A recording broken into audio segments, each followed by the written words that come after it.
Assalamu alaikum wa rahmatullahi ta'ala wa barakatuh. J'espère que vous êtes en bonne santé et que le ramadan vous apporte du bien. Alors c'est toujours un plaisir d'échanger avec vous.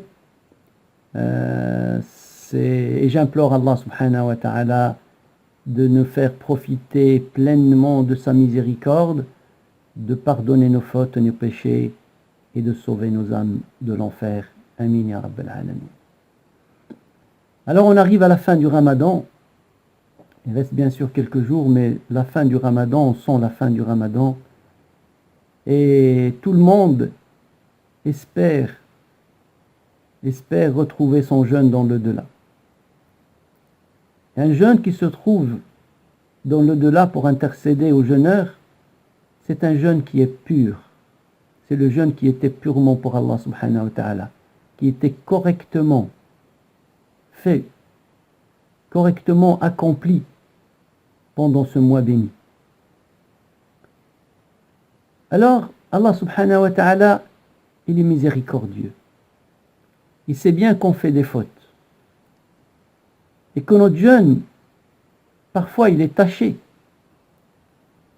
Il est taché d'erreurs, taché de fautes. Et ces tâches-là peuvent le rendre inutile dans l'au-delà.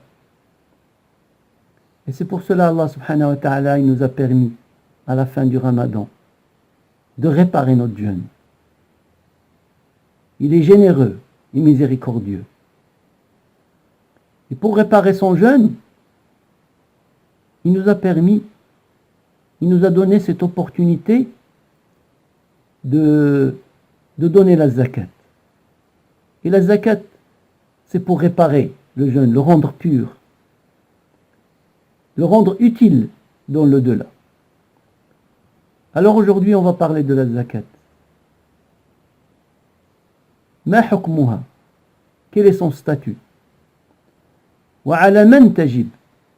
Qui sont ceux que c'est une obligation pour eux?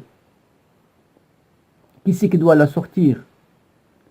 Qui sont les bénéficiaires de la zakat, al-fitr?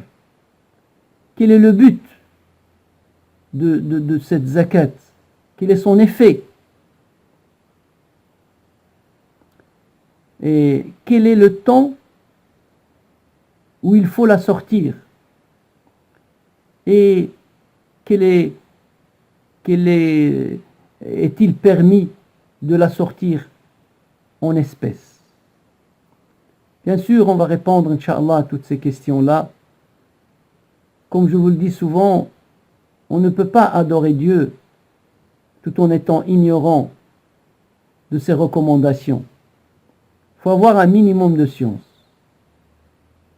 Un minimum de science pour pouvoir adorer Dieu, réparer les dégâts. Et c'est pour cela, on va, Inch'Allah, répondre à ces questions. J'espère apporter un peu de science et aider mes frères et mes sœurs à s'acquitter de la zakat, de l'fitr, afin de purifier leur jeûne.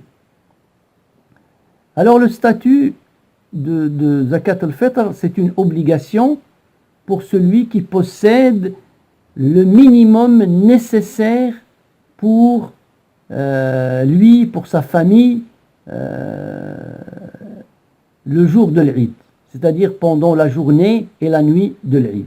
Donc celui qui a le minimum nécessaire, il est obligé de donner zakat al-fitr. Alors, qui est la personne qui a à sa charge cette zakat? Eh bien, la personne qui a à sa charge, c'est le père de famille. C'est le représentant légal de la famille. C'est celui qui a d'habitude la charge financière des besoins de la famille. Il doit sortir cette zakat pour toute personne à sa charge. Sa femme, ses enfants, même si c'est des personnes qui ne sont pas de sa famille, mais qui sont sous sa charge, il est obligé de sortir la zakat pour eux. Et il faut, quel que soit leur âge, que ce soit un nouveau-né, un bébé, faut jeuneur ou pas jeuneur, grand, petit, majeur ou mineur, il doit donner pour chaque personne la part déterminée pour la zakat. Ibn Omar a dit فرض رسول الله صلى الله عليه وسلم زكاة الفطر من رمضان على كل نفس من المسلمين حرا عبدا امرأة رجلا كبيرا أو صغيرا. Il a dit فرض رسول الله, le prophète صلى الله عليه وسلم a déclaré obligatoire le zakat al-fitr, l'aumône liée au ramadan pour tout musulman, qu'il soit homme, qu'il soit femme, qu'il soit libre, qu'il soit esclave, qu'il soit petit, qu'il soit grand, pour tout le monde. Alors, donc c'est à la charge du père de famille et il doit la sortir pour tous ceux qui sont sous sa responsabilité. Alors, quel est le but de cette zakat al-fitr?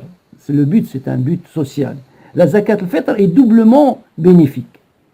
Il est d'abord bénéfique pour celui qui la donne, hein, c'est pour réparer les imperfections, les déficiences qui peuvent toucher inconsciemment son jeûne. Le prophète sallallahu alayhi wa sallam, il dit Tuhratun lis-sa'imi min al-laghwi wal-rafath. Il a dit c'est une purification du jeûne, du jeûneur, ou du jeûne même, du jeûne, purification du jeûne, de mina al-laghwi wal-rafath, de toute action malsaine ou de paroles obscènes. C'est-à-dire toute parole qui pourra tâcher ou réduire la récompense du jeûne, elle est effacée par la zakat. C'est pour purifier le jeûne, c'est une aumône purificateur du jeûne.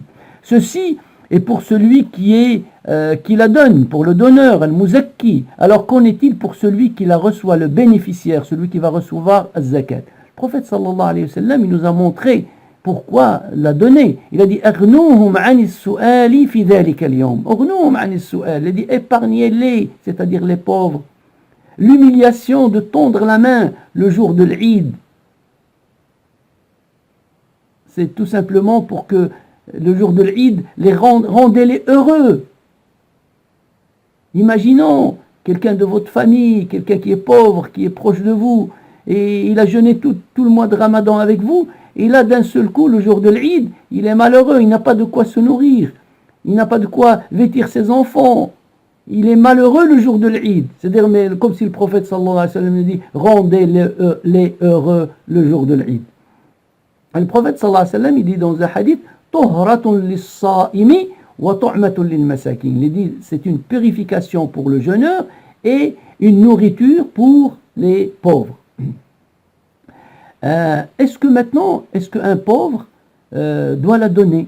Oui, même un pauvre, s'il a les moyens de donner la zakat, il la donne. Et il va recevoir encore d'autres, plus. Le prophète sallallahu alayhi wa sallam dit dans le hadith, فَأَمَّا غَنِيُّهُمْ فَيُزَكِّيهِ اللَّهُ. C'est-à-dire celui qui est riche, Allah subhanahu wa ta'ala, il le purifie. وَأَمَّا فَقِيرُهُمْ فَيَرُدُّ اللَّهُ عَلَيْهِ أَكْثَرَ مِمَّا أَعْطَى. Allah subhanahu wa ta'ala va le rembourser encore plus que ce qu'il a donné pour cette zakat. Qui sont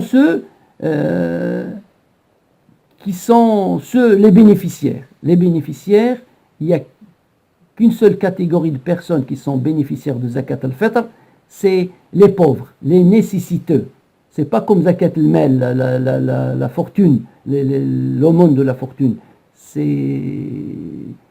spécifique, zakat al-fitr, c'est spécifique pour les pauvres. Alors, est-ce que je peux la donner à mon grand-père, mon père, mon grand-père, mon arrière-grand-père, supposons s'ils sont pauvres? Est-ce que je peux la donner à mes enfants, à mes petits-enfants, mes arrière-petits-enfants? Non. On ne peut pas la donner à al-aslu wa in'ala. والفرع وإن نزل. C'est-à-dire, on ne peut pas la donner au père, au grand-père, grand-mère, arrière-grand-mère, arrière-grand-père, ça c'est interdit. Et en même temps, les enfants, les petits-enfants, on n'a pas le droit de leur donner.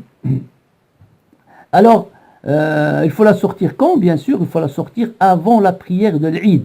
Avant la prière de l'Eid. Il y a des savants qui ont dit on peut la donner même dès le début du Ramadan. Il y en a d'autres, là je pense c'est la majorité, ils ont dit il faut la donner une journée ou deux avant l'Eid pour que le pauvre puisse en bénéficier de cette zakat et se préparer pour le jour de l'Eid et être heureux le jour de l'Eid comme n'importe quel musulman. On demande qu'Allah subhanahu wa ta'ala nous donne cette opportunité de purifier notre jeûne et de nous faire profiter, Inch'Allah, de sa miséricorde et de pardonner nos péchés et de sauver nos âmes de l'enfer. Amin ya Rabbal Alamin. Wa astaghfirullah li wa lakum. فيا فوز المستغفرين والسلام عليكم ورحمة الله تعالى وبركاته.